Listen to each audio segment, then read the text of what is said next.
Vous êtes-vous déjà demandé pourquoi certains hommes entrent dans une pièce et que tout s'arrête? Pas de démonstration, pas de vantardise, pas de bavardage, juste de la présence. Comme s'ils savaient quelque chose que le reste du monde ignore. Ce n'est pas de la chance, ce n'est pas du charme, ce n'est pas une vibration, c'est du calme. Et c'est la forme de pouvoir la plus dangereuse qu'un homme puisse exercer, parce que lorsqu'on devient calme, vraiment calme, on cesse de courir après. Et tout commence à vous poursuivre. Vous voulez savoir pourquoi elle se désintéresse même quand vous dites tout ce qu'il faut? Vous voulez savoir pourquoi la vie vous semble incontrôlable, malgré tous vos efforts? Voici la vidéo dont vous ignoriez avoir besoin. Commentez. Le calme est une force. Si vous êtes prêt à construire ce que la plupart des hommes ne comprendront jamais. Nous vivons à une époque où les hommes sont tiraillés, distraits, épuisés, en colère, confus, à la recherche des femmes, de la validation, du succès. Mais rares sont ceux qui s'arrêtent pour se poser la vraie question. Qu'est-ce qui vous attire? Ni votre apparence, ni votre argent, ni vos mots. C'est votre profondeur. C'est votre capacité à rester ancré dans un monde qui met constamment votre équilibre à rude épreuve. Et si vous n'apprenez pas à construire cela, chaque interaction, chaque relation sera compromise. Chaque opportunité vous échappera. C'est pourquoi j'ai créé l'e-book Stoic Relationship Blueprint pour hommes.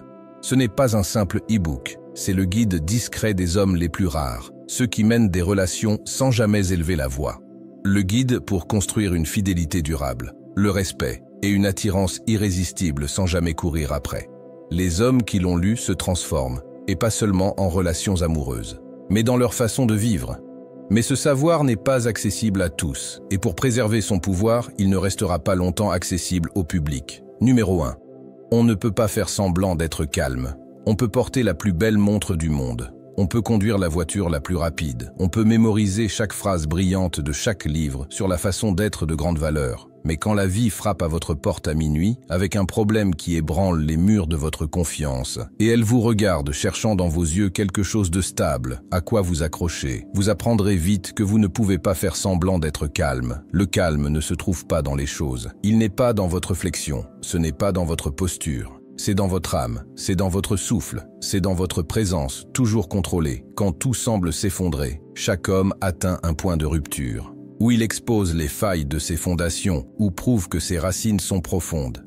Et les femmes, intuitivement et émotionnellement, sont attirées non par l'homme qui se prétend inébranlable, mais par celui qui a gagné ce titre à force de souffrance, de patience et de persévérance. On ne peut pas emprunter cela. On ne peut pas le copier. Car votre âme vous trahira chaque fois que vous prétendrez être lui, sans l'être devenu. Repensez à cette dispute où vous avez élevé la voix, non pas parce qu'elle le méritait, mais parce que vous vous êtes perdu. Repensez à cette opportunité que vous avez ratée, car vous doutiez d'être prêt. Repensez à cette nuit où vous avez fixé votre plafond, en vous demandant pourquoi vous continuez à attirer le mépris, la confusion, le chaos. Ce n'est pas que la vie vous prenne pour cible, c'est que vous n'êtes pas assez ancré pour ne plus être ému. Et vous serez ému par ces émotions, par la pression, par la tentation. Tant que votre esprit et votre corps ne sont pas en parfaite harmonie, ils ne peuvent plus être séparés. Comprenez-vous ce qui arrive lorsqu'un homme cesse enfin de se laisser dicter sa valeur par le monde? Lorsqu'il cesse de courir après quelqu'un, non pas par indifférence, mais parce qu'il s'est déjà choisi. Lorsqu'il cesse de s'expliquer, non par arrogance, mais parce que son énergie répond déjà à la question avant même qu'elle ne soit posée. Cet homme peut surmonter le rejet, la trahison, la perte, et pourtant garder la tête haute.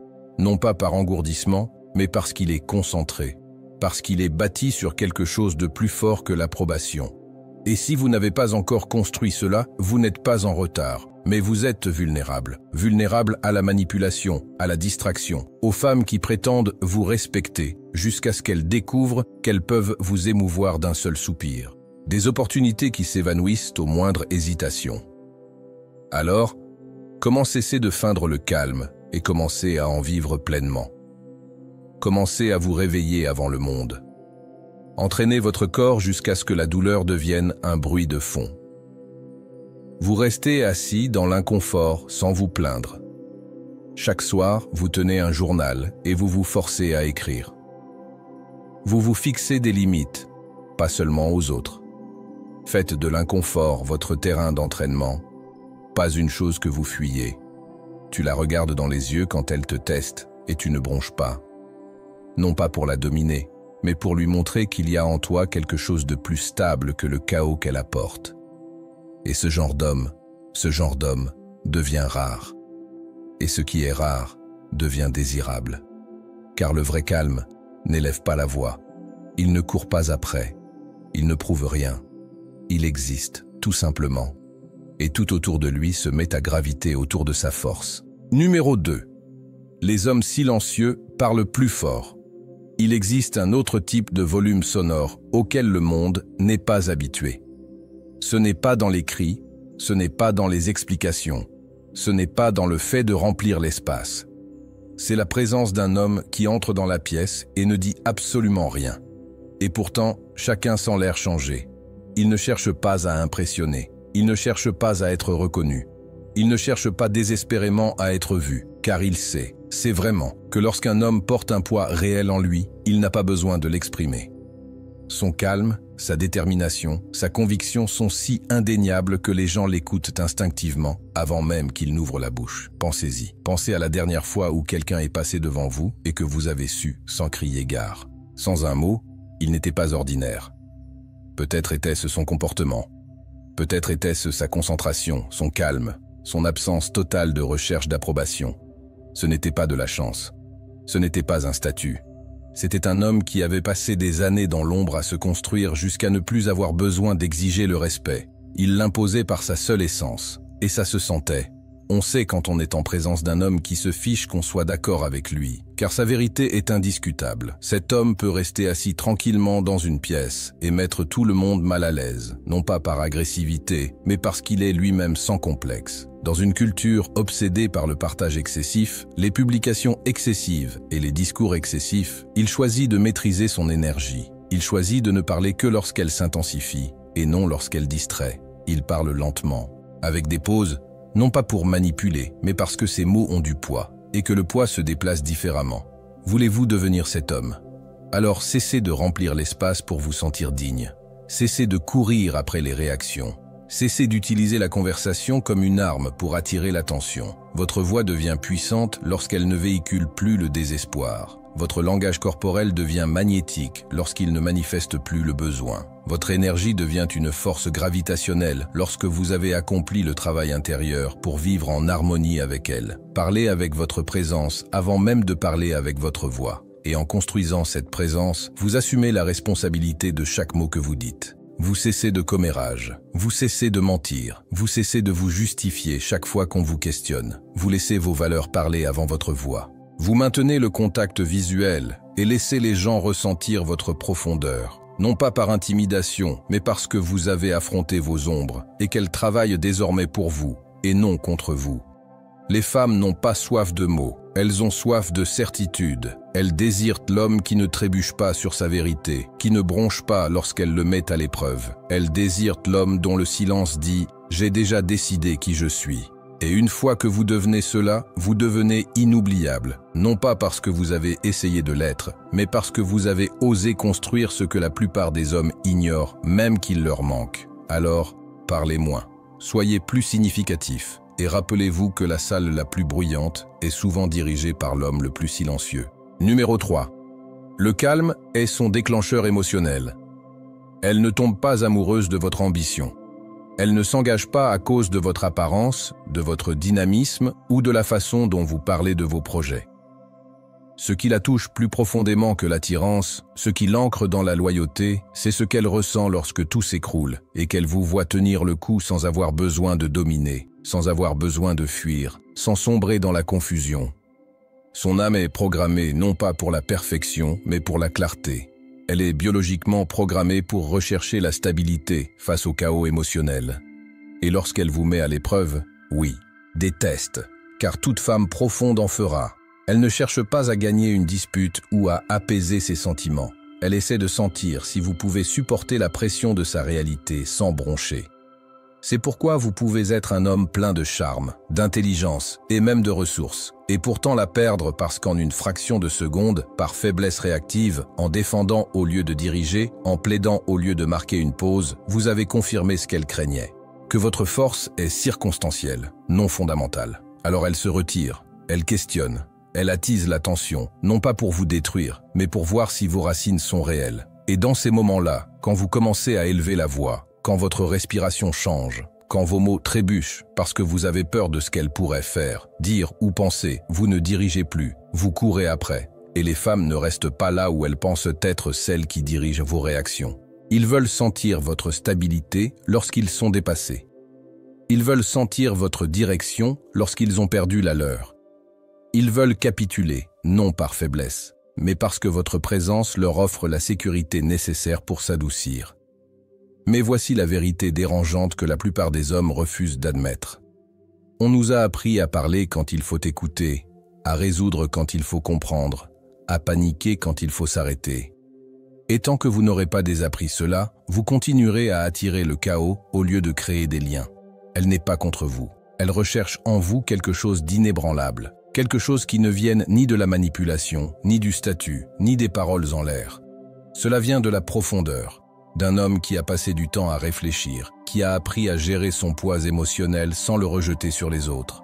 C'est dans l'homme qui peut percevoir ses émotions, ses larmes, ses peurs, ses résistances, et garder les pieds sur terre. Non pas parce qu'il cherche à gagner, mais parce qu'il sait qui il est, sans avoir besoin de sa validation. Et ce calme, cette assurance sous la pression, cette retenue ancrée dans la certitude, non seulement l'attire, mais la désarme, elle la fait tomber. Parce que maintenant, elle vous voit non plus comme un autre homme prétendant être solide, mais comme celui qui l'est vraiment. Et pour y parvenir, vous devez aller là où la plupart des hommes ne vont pas, dans l'inconfort, dans les déclencheurs, dans les moments où vous avez toujours réagi. Et vous devez apprendre à respirer, à ralentir, à observer, à diriger avec constance plutôt que par votre besoin d'avoir raison. Car, au final, les hommes qui dirigent vraiment ne sont pas ceux qui parlent le plus, mais ceux qui tiennent le plus sans s'effondrer. Numéro 4.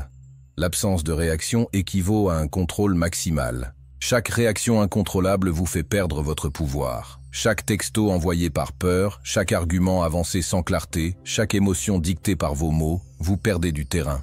Pas seulement avec les femmes, mais aussi avec la vie, avec les affaires et avec vous-même. Car la réaction est le contraire du leadership. C'est l'affirmation que quelque chose d'extérieur à vous est plus fort que ce qui est en vous. Et dans le monde d'aujourd'hui, là où tout est conçu pour vous provoquer.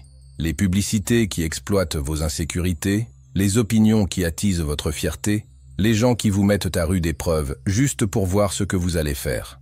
Les hommes les plus rares sont ceux qui ne mordent pas, qui ne bronchent pas, qui ne répondent pas juste pour se sentir écoutés. Car ce que vous découvrirez si vous avez déjà fait preuve de patience et choisi le calme plutôt que la panique, c'est que rien ne déroute plus ceux qui essaient de vous contrôler qu'un homme qui ne joue pas leur jeu. Et elle le ressent aussi. Elle ne le dit peut-être pas, elle ne l'admet pas toujours. Mais au fond d'elle-même, quand on reste calme au lieu d'envenimer les choses, quand on choisit la direction plutôt que le drame, quand on s'éloigne du manque de respect sans un mot, quelque chose se produit. Le respect s'approfondit, la curiosité grandit. Et qui plus est, on commence à se respecter soi-même comme jamais auparavant. Vous commencez à réaliser que votre attention est une monnaie d'échange et que l'endroit où vous la dépensez définit votre destin. Vous voyez que toute provocation ne mérite pas un paragraphe. Tout déclencheur ne nécessite pas une réaction. Certaines choses sont des épreuves, et ceux qui les réussissent sont ceux qui voient au-delà de l'instant présent. Mais c'est là que la plupart des hommes se bloquent. Ils confondent détachement et faiblesse. Ils pensent que s'éloigner est synonyme de défaite. Ils pensent que choisir de ne pas discuter signifie qu'ils n'étaient pas assez forts pour défendre leur vérité. C'est faux. La vraie force ne se manifeste pas en criant plus fort. Elle se manifeste en sachant que ce n'est pas nécessaire. Elle réside dans le silence, le regard, le silence qui suit quand quelqu'un essaie de vous bousculer et que vous ne bougez pas, parce que vous savez ce qu'il fait. Et surtout, vous savez qui vous êtes. Et à cet instant, vous devenez intouchable. Non pas parce que vous fuyez la vie, mais parce que vous la maîtrisez. Alors, la prochaine fois que vous aurez envie de riposter, de poursuivre, de vous défendre, arrêtez. Demandez-vous, est-ce que cela me sert ? Si ce n'est pas le cas, laissez tomber. Si cela vous épuise, prenez vos distances. Car chaque fois que vous choisissez de ne pas réagir, vous renforcez votre orientation. Vous vous prouvez que votre mission compte plus que d'avoir raison. Et que, au fil du temps, vous devenez le genre d'homme que tout le monde regarde. non pas parce que vous divertissez, mais parce que vous endurez. Parce que vous vous tenez debout, non pas pour les applaudissements, mais parce que vous vous êtes trop entraîné et avez trop perdu pour jamais abandonner. Numéro 5. Maîtriser ses émotions est synonyme de leadership. Il y a un moment dans la vie de chaque homme où il constate le chaos autour de lui, sa relation qui dépérit, son entreprise au bord du gouffre. Ses pensées s'emballent à minuit et il réalise que le monde ne ralentira pas pour lui. Il doit devenir plus fort que la pression ou se laisser écraser. Et c'est à ce moment-là, non pas quand il domine, ni quand elle l'aime, ni quand tout fonctionne, mais quand les murs se resserrent, qu'un homme découvre la vérité. Le leadership n'est pas une question de titre. Il ne s'agit pas d'être le plus bruyant. Il ne s'agit pas de gérer les autres. Le leadership, c'est se gérer soi-même quand tout en soi tend à perdre le contrôle. C'est quand votre partenaire est dans une spirale infernale et qu'au lieu de réagir à son énergie, vous la recentrez en refusant de céder. C'est quand une entreprise échoue et que vous ne maudissez pas le monde, vous vous adaptez. C'est quand vos amis vous trahissent et que vous ne vous vengez pas par des représailles mesquines. Vous avancez en silence et relevez vos standards. Car le contrôle émotionnel ne consiste pas à réprimer ses émotions. Il s'agit d'apprendre à les canaliser avec détermination. Il s'agit de savoir quand parler et quand se taire, quand s'éloigner et quand tenir bon. Et c'est là le plus difficile pour la plupart des hommes. Ce contrôle ne vient pas naturellement. On ne naît pas avec. Il faut le construire dans l'ombre. Il faut s'asseoir avec chaque partie de soi que l'on fuit, la colère, la déception, le regret. Et il faut y faire face sans blâmer personne. Il faut analyser ses propres schémas et se demander « Pourquoi je réagis ainsi ? Pourquoi j'élève la voix quand je me sens méprisé ? Pourquoi je recherche sa validation alors que je sais qu'elle n'est pas dans son état d'esprit ? Pourquoi je dis oui alors que je sais que je devrais dire non ? Et c'est là que commence la construction, pas dans sa transformation. Non pas pour soigner votre patron ou votre famille, mais pour vous reconstruire de fond en comble. Commencez par maîtriser vos matins, vous levez tôt, entraînez votre corps avant que le monde ne vous ébranle. Créez des incontournables, des choses que vous faites quotidiennement quoi qu'il arrive, car elles vous ancrent. Apprenez à parler lentement, non par incertitude, mais parce que vous valorisez vos mots. Vous apprenez à respirer profondément lorsque vous êtes sollicité. Non pas parce que tu cherches à feindre le calme, mais parce que tu as appris à rester présent lorsque tes instincts cherchent à fuir. Et peu à peu, l'homme que tu étais, l'homme réactif, l'anxieux, celui qui cherche à plaire, commence à mourir. Et à sa place, un nouvel homme naît. Un homme qui ne dirige pas par ego, mais par présence. Un homme qui ne cherche pas à être suivi, mais qui finit par diriger quand même, car son énergie est si ancrée que les autres lui font naturellement confiance. Votre femme commence à se tourner vers vous non pas pour des instructions, mais pour la sécurité. Votre équipe commence à respecter votre confiance tranquille plus que sa propre anxiété.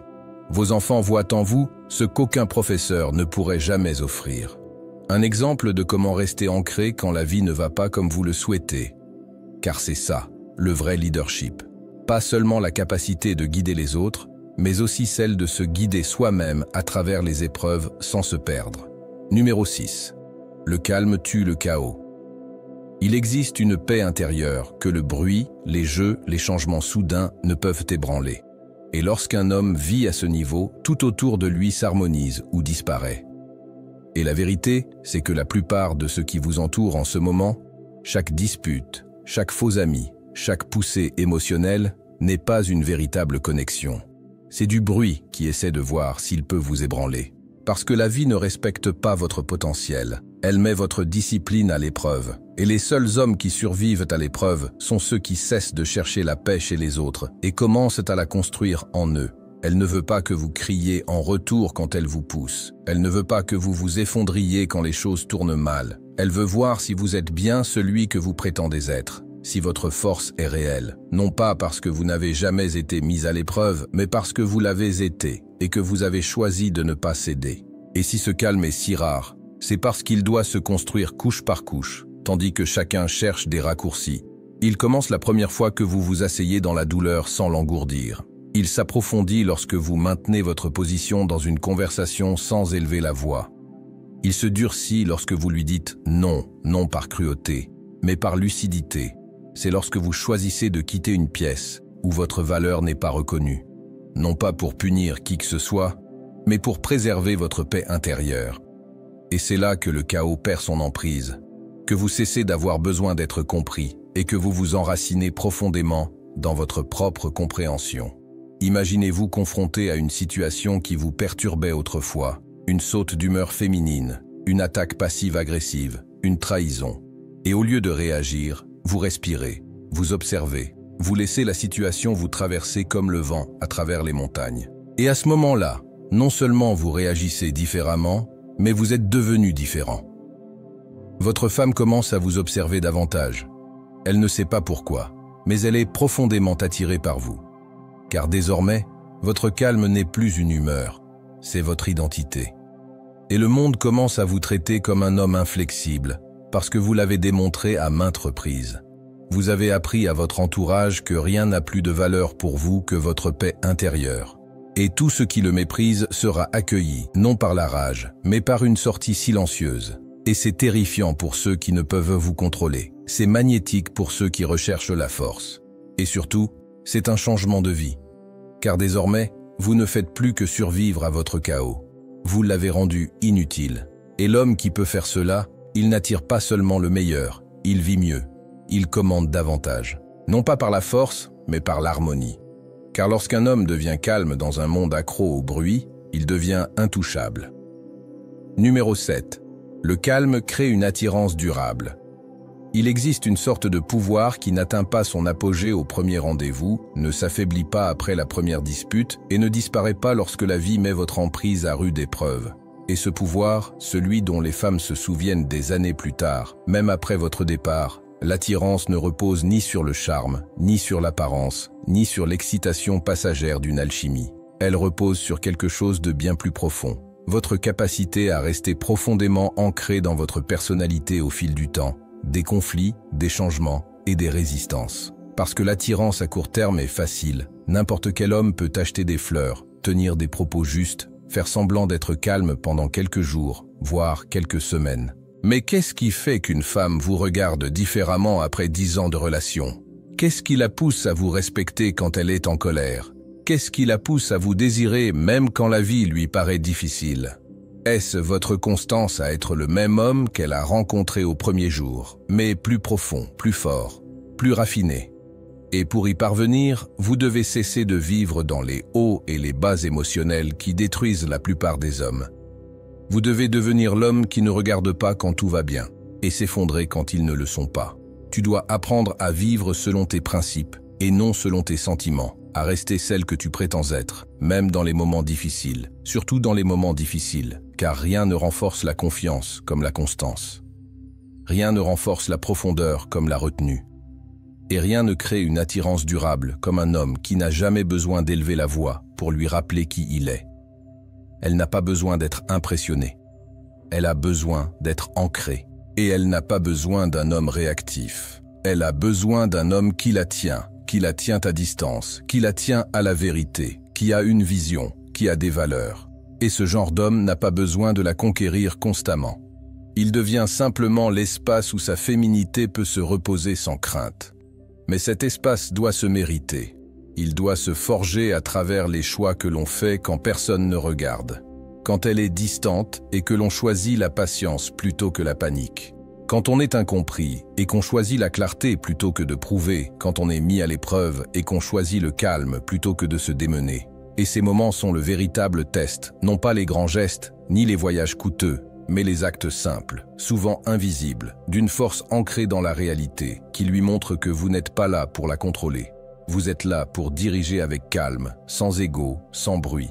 C'est ce genre de présence qui change sa façon de respirer en votre présence. Cela lui donne envie de se rapprocher sans que tu le demandes. Cela l'empêche de se poser des questions, de tester, de résister, car elle voit que rien en toi n'est temporaire. Tu es devenu une montagne dans sa vie, non pas parce que tu l'as exigé, mais parce que tu as choisi chaque jour de devenir l'homme qui n'offre pas seulement la stabilité, il la vit. Et cette profondeur, ce poids sont rares. C'est pourquoi elle reste, c'est pourquoi elle se soumet. Non pas par faiblesse, mais par un respect si profond qu'il la touche profondément.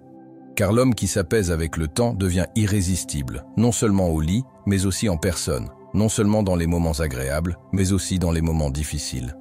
Et pour devenir cet homme, nul besoin de plus de tactique, il faut plus de vérité. Il faut cesser de courir après et commencer à incarner. Commencez par vivre en accord avec vos valeurs, même lorsque vous êtes tenté. Commencez par vous éloigner des conversations qui vous méprisent. Commencez par entraîner votre corps et votre esprit jusqu'à ce que vos décisions soient guidées par la clarté et non par l'impulsivité. Commencez par écrire l'héritage que vous souhaitez laisser et vivez comme si vous portiez déjà ce poids à chaque fois que vous parlez. Et surtout, sachez que l'attirance à court terme est omniprésente. Mais qu'est-ce qui la fait retomber amoureuse à chaque fois qu'elle vous regarde? C'est l'homme qui est devenu plus calme, plus posé, plus déterminé au fil des ans. C'est ce qui construit un héritage, c'est ce qui élève les rois, c'est ce qui distingue l'homme qu'elle fréquente de celui avec qui elle construit sa vie. Soyez cet homme. Si vous êtes arrivé jusqu'ici, vous le savez déjà. Ce monde n'a pas été construit pour faire de vous un homme fort. Il a été construit pour vous faire courir après l'approbation, vous faire douter de vos instincts, adoucir chaque parcelle de votre pouvoir jusqu'à oublier qui vous étiez censé être. Et si vous en avez assez de vivre confus, épuisé et de perdre le respect à chaque fois que vous essayez de plaire, arrêtez-le maintenant. La vérité, c'est que la plupart des hommes continueront à commettre les mêmes erreurs amoureuses et relationnelles pendant les 5 prochaines années, jusqu'au jour où ils se réveillent seuls, brisés intérieurement, se demandant ce qui s'est passé. Mais pas vous. Parce que maintenant, vous avez vu ce qu'ils n'ont pas vu. Et c'est pourquoi le plan de relation stoïque pour hommes existe. Ce n'est pas qu'un simple e-book. C'est une arme redoutable pour l'homme qui en a assez de jouer la carte de la discrétion, d'être manipulé, et qui est prêt à enfin diriger avec présence, force et autorité. Cet e-book n'est pas gratuit. Il n'est pas édulcoré. C'est la vérité la plus claire et la plus crue qu'on vous ait jamais dite, et vous la trouverez dans les commentaires. Commentez le plan stoïque dès maintenant si vous êtes prêt à vous en emparer et à construire ce qu'elle désire ardemment en vous, mais qu'elle ne pouvait nommer. Aimez cette vidéo, abonnez-vous et aidez un autre homme à éviter des années de souffrance, de confusion et de regrets silencieux.